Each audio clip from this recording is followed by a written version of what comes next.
गरीब भोला गांव की बंजर जमीन छोड़ परिवार सहित रोजी रोटी की तलाश में शहर की ओर कूच करता है।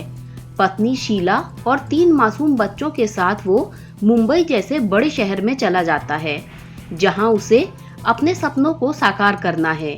सदियों से चली आ रही जमींदारी की गुलामी की जंजीरों से वो खुद को और अपने परिवार को आजाद कर लेना चाहता है। मुंबई जैसे महानगर के बारे में उसने बहुत कुछ सुन रखा है, अच्छा भी और बुरा भी, लेकिन उसे अपने भगवान और भाग्य पर बहुत भरोसा है, जिसके सहारे वो गांव छोड़ शहर चला आया है। यहाँ उसकी एक बहुत पुरानी जान पहचान है, जिसके कारण उसे एक जगह मजदूरी का काम मिल गया है। वो बहुत खुश है, परंतु इतने बड़े शहर में अकेले कमाने वाले का गुजारा बहुत मुश्किल से हो पाता है। इसीलिए उसके मित्र की सलाह पर ही शीला को भी ठेकेदार मजदूरी का काम दे देता है। बच्चों के स्कूल में भी अभी वक्त लगेगा, इसीलिए पास की कूलर बनाने वाली फैक्ट्री में उन तीनों बच्चों को उनकी उम्र के हिसाब से काम पर रख दिया गया है। लगभग 1 महीना बीतने को आया। भोला और उसका परिवार ठेकेदार के साथ काम करके खुश था। फिर एक दिन भोला को बुखार ने घेर लिया। उसका पूरा बदन कांप रहा था। वो काम करने की स्थिति में नहीं था। बहुत मिन्नत खिदावत करने पर ही ठेकेदार ने 1 दिन की छुट्टी दी थी, लेकिन 1 दिन से भला क्या होने वाला था। अगले दिन भोला ने उठने की लाख कोशिश की, मगर सारे प्रयास विफल रहे। शीला ने ठेकेदार से बहुत मिन्नतें की, तब जाकर वो माना, और वो भी इस शर्त पर कि अपना काम खत्म करने के बाद वो भोला के हिस्से का काम भी करेगी और उसके लिए उसे कोई अलग से पगार नहीं मिलेगी। मजबूर शीला को हामी भरनी पड़ी। इसी तरह 1 सप्ताह बीत गया। भोला की सेहत अब पहले से थोड़ी बेहतर हो गई, परंतु काम करने की हिम्मत उसमें न थी। उधर ठेकेदार शीला से दिन रात काम करवाता। एक दिन शीला की सहनशीलता ने जवाब दे दिया। उसने ठेकेदार से अपना हिसाब करने के लिए कहा और उससे ये भी कहा कि वो अब बिना पगार का कोई काम नहीं करेगी, बल्कि उसके पास काम ही नहीं करेगी। शहर में काम की कोई कमी नहीं है। ठेकेदार ने कहा, ठीक है, शाम को तुम्हारे झोपड़े पे आकर तुम्हारा और तुम्हारे पति का हिसाब कर दूंगा। शीला अपना काम खत्म कर घर की ओर चली गई। ठेकेदार कुर्सी पर बैठा जाती हुई शीला के यौवन और बलखाती कमर को निहार रहा था। अंधेरा होते ही वह भोला के झोपड़े के अंदर जा पहुंचा। उसने भोला से बहुत ही प्रेम पूर्वक उसका हाल चाल पूछा और शीला के गुस्से को भी शांत किया। दिल में उसे ए कर चिल्लाकर शीला संबोधित करने वाला इस वक्त बड़े ही प्यार से उसे भाभी कहकर संबोधित कर रहा था। शीला भी उसके इस व्यवहार से बहुत हैरान थी। जाने से पहले ठेकेदार काम पर आने के बारे में भोला से कहता है, तो भोला न चाहते हुए भी अगले दिन आने का वादा करता है। हालांकि उसकी पत्नी और बच्चे इस बात से सहमत नहीं, फिर भी भोला ठेकेदार से प्रसन्न होकर उसके पैर छूता है।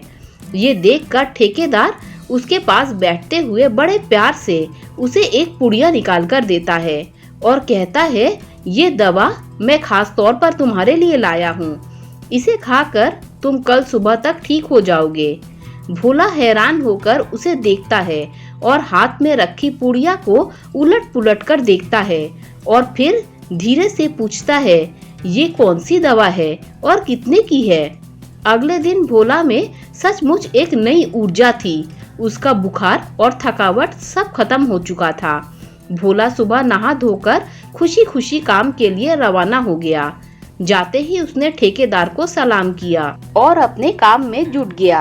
आज उसने इतना जमकर काम किया कि शीला द्वारा लाया खाना खाना भी भूल गया।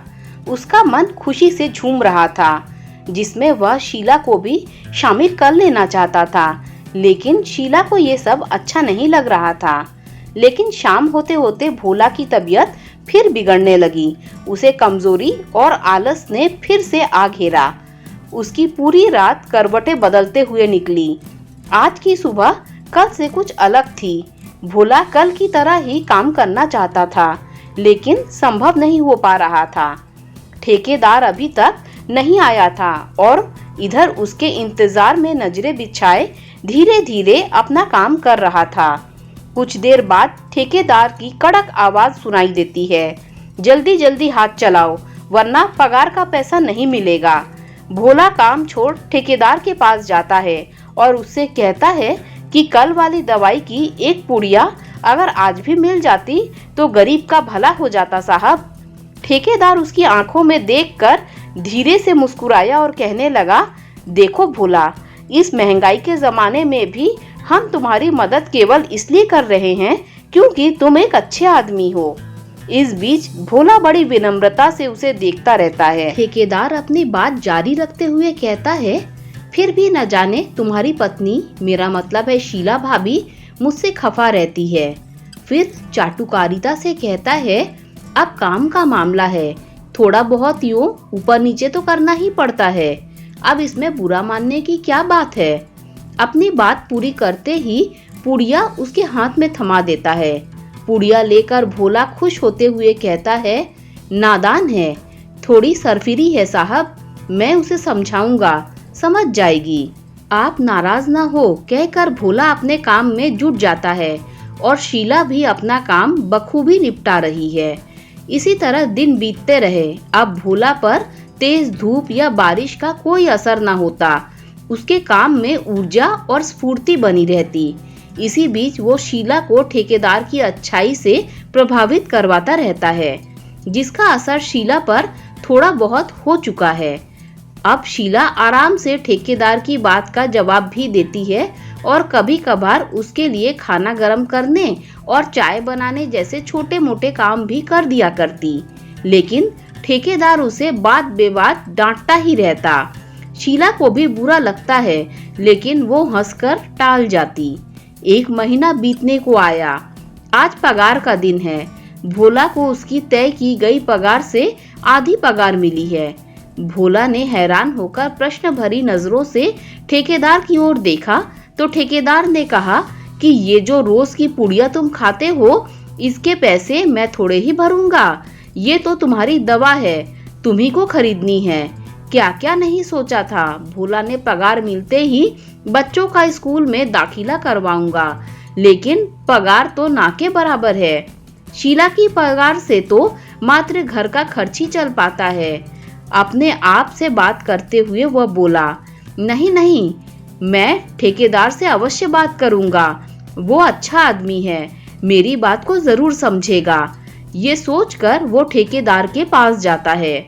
ठेकेदार उसकी समस्या को सुनकर भी अनसुना करते हुए कहता है कि क्या करेगा बच्चों को पढ़ाकर, कोई नौकरी तो मिलने वाली नहीं। काम तो अंत में अपने ये दो हाथ की कमाई ही आनी है। जिस तरह तुम जी रहे हो वो लोग भी जी लेंगे, इसलिए ज्यादा फिक्र करने की जरूरत नहीं है। लेकिन भोला अपने बच्चों का वास्ता देकर कहता है कि आपके द्वारा दिया गया एक एक पैसा मैं चुकता कर दूंगा, बस मेरे बेटे का एडमिशन स्कूल में करवा दीजिए।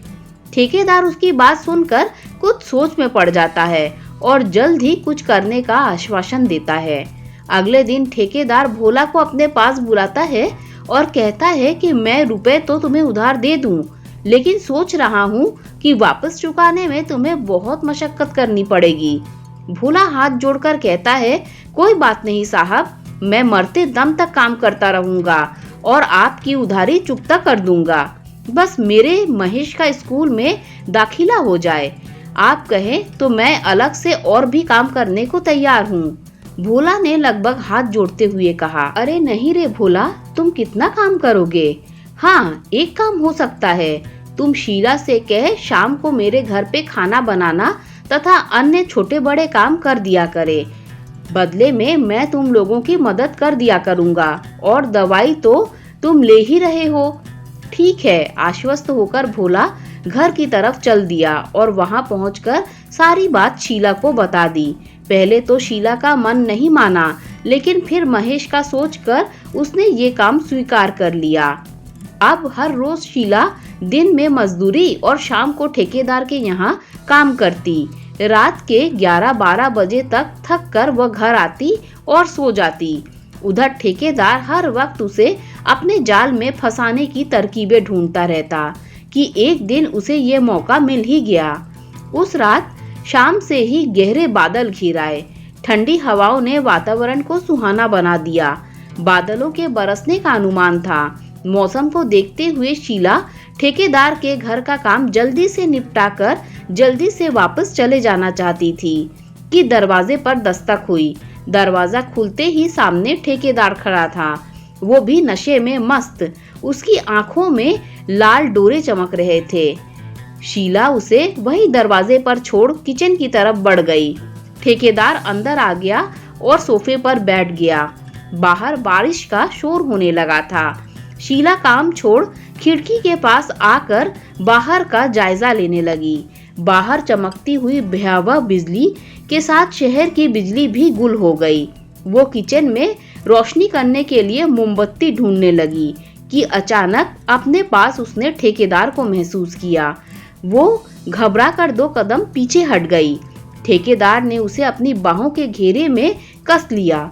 शीला ने लगभग विनती वाले अंदाज में कहा, जाने दीजिए साहब, हम गरीब लोग अपनी इज्जत नहीं बेचते। तो मैं कौन सा तुम्हें इज्जत के पैसे दे रहा हूँ? शीला रोने लगी। अरे आप रोने लगी? अरे भाई, औरतों का रोना हमें अच्छा नहीं लगता। लो, हमने तुम्हें छोड़ दिया। चलिए अब 2 कप चाय बनाइए, एक हमारे लिए और एक अपने लिए। उसके छोड़ देने से शीला ने राहत की सांस ली और उसके लिए चाय बनाने लगी। चाय 2 कप। ये मत कहना कि आप नहीं पीती। इतनी मूसलाधार बारिश में कौन ऐसा शख्स होगा जिसे चाय अच्छी न लगे? हाँ, अगर ऐसे में कोई चीयर्स हमदम मिल जाए तो बात ही कुछ और होगी। इतना कहकर वो ड्राइंग रूम में बैठकर चाय का इंतजार करने लगा। कुछ देर बाद शीला चाय बनाकर ले आई। अरे, इसके साथ कंटेनर में रखे बिस्किट भी ले आती तो और अच्छा होता। शीला चाय वहीं रखकर किचन से बिस्किट लाती है। ठेकेदार की चाय टेबल पर रखकर वहीं पास में नीचे बैठकर वो कप उठा लेती है, जो पहले से ही टेबल के एक कोने पर उसके लिए रख दिया गया था। चाय की चुस्कियां लेते हुए उसे सिर्फ इतना याद था कि बाहर मूसलाधार बारिश हो रही थी और खिड़की से अंदर हवा के ठंडे झोंके उसे आनंदित कर रहे थे। फिर उसके बाद क्या हुआ उसे कुछ भी याद नहीं। सुबह जब उसकी आंख खुली तो दिन का उजाला उसी खिड़की से अंदर आ रहा था और वो अपने अस्त व्यस्त कपड़ों के साथ वहीं फर्श पर पड़ी थी। उसके द्वारा पी गई चाय अपना कमाल दिखा चुकी थी। दूसरा कप टेबल पर वैसे ही भरा पड़ा था। उसने उठना चाहा लेकिन अंग अंग दुख रहा था। बड़ी मुश्किल से उठ के उसने खुद को संभाला, कपड़े ठीक किए और कमरे से बाहर निकला तो बेतहाशा अपने झोपड़े की तरफ भाग खड़ी हुई। झोपड़े में अभी सब सो रहे थे। वो सीधा पीछे लगे नल की तरफ गई। उसके नीचे बैठकर बेतहाशा रोई। कुछ देर रोने के बाद वो झोपड़े में आई, कपड़े बदले और बच्चों के लिए भोजन की व्यवस्था करने लगी। भोला भी नींद से जागकर काम पर जाने के लिए तैयारी करने लगा। भोला तैयार हो गया लेकिन शीला ज्यों की त्यों बैठी रही। भोला के पूछने पर उसने काम पर न जाने से यह कहकर इनकार कर दिया कि उसकी तबीयत ठीक नहीं है। आज शीला काम पर क्यों नहीं आई? ठेकेदार ने अपनी भारी भरकम आवाज में भोला से पूछा। हाँ साहब, उसकी तबीयत कुछ ठीक नहीं है, आराम करना चाहती है। भोला ने उसके हाथ से ली हुई पुड़िया खाते हुए कहा। क्या हुआ? ठेकेदार ने प्रश्न किया। मालूम नहीं साहब, ज्यादा बात नहीं की उसने, कहकर भोला अपने काम में जुट गया। शीला का पूरा दिन लेटे लेटे ही बीत गया। शाम के समय उनका ही एक साथी मजदूर उसके झोपड़े पे आया और ये बता गया कि ठेकेदार ने तुम्हारे बेटे का एडमिशन करवा दिया है। स्कूल की वर्दी और पुस्तकों सहित अन्य सामान भी उपलब्ध करवा दिया है। यह कहकर वो व्यक्ति चला गया। शाम के समय जब भोला घर आया तो उसने भी यही बात दोहराई। वो बेहद खुश लग रहा था। उसने बताया कि ठेकेदार ने बताया कि इन सब पर 25,000 रुपया खर्च आया है, जिसे हम दोनों दिन रात मेहनत करके चुकता कर देंगे। बस एक बार हमारा बेटा पढ़ लिख जाए फिर जीवन आराम से कट जाएगा। शीला ने कोई प्रतिक्रिया जाहिर नहीं की। उसका मन बेहद उदास था। वो भोला के कंधे से लगकर जी भर के रो लेना चाहती थी, परंतु वो ऐसा न कर सकी। अगले दिन शीला फिर से काम पर नहीं गई। वो ठेकेदार के पास काम नहीं करना चाहती थी। जब ये बात उसने भोला से कही तो वो कुछ सकपका गया और उसने यही बात ठेकेदार से जाकर कह दी। न जाने उसे क्या हो गया है साहब, वो कभी ऐसी न थी। दिन रात बिना रुके बिना थके काम करने वाली है वो। तबीयत ठीक नहीं होगी, कुछ दवाई वगैरह खाई क्या? ठेकेदार ने संवेदना जताई। नहीं साहब, अभी तो नहीं। भोला ने निराशा से सिर हिला दिया। तो ऐसा कर भोला, आज से तू दवाई की एक और पुड़िया ले जाना और शीला को भी दे देना। ठेकेदार ने उसे गौर से देखते हुए कहा। ठीक है साहब, परंतु उसे दवाई खिलाना आसान नहीं है। अरे भोला, तू भी सचमुच का भोला है। ऐसे खाने को मत देना, उसकी चाय या खाने में घोल देना। मतलब तो उसके ठीक हो जाने से है ना? बात भोला की समझ में आ गई थी। भोला ने घर आकर वैसा ही किया। थोड़ी देर तक शीला में असर दिखाई देने लगा। फिर अगले दिन से उनकी दिनचर्या शुरू हो गई। दोनों काम पर जाने लगे। अब शीला भी भोला की तरह ठेकेदार के बस में आ चुकी थी। सब समझते हुए भी वो अनजान थी। मन से वो ठेकेदार के साथ काम नहीं करना चाहती थी। उन्हें ठेकेदार द्वारा दी गई दवा के पैसे काटकर, ऊपर से महेश की एडमिशन के पैसे काटकर ना के बराबर पगार मिलती थी। शारीरिक शोषण अलग से झेलना पड़ता था। शीला को ठेकेदार जब चाहे अपने घर बुला लेता।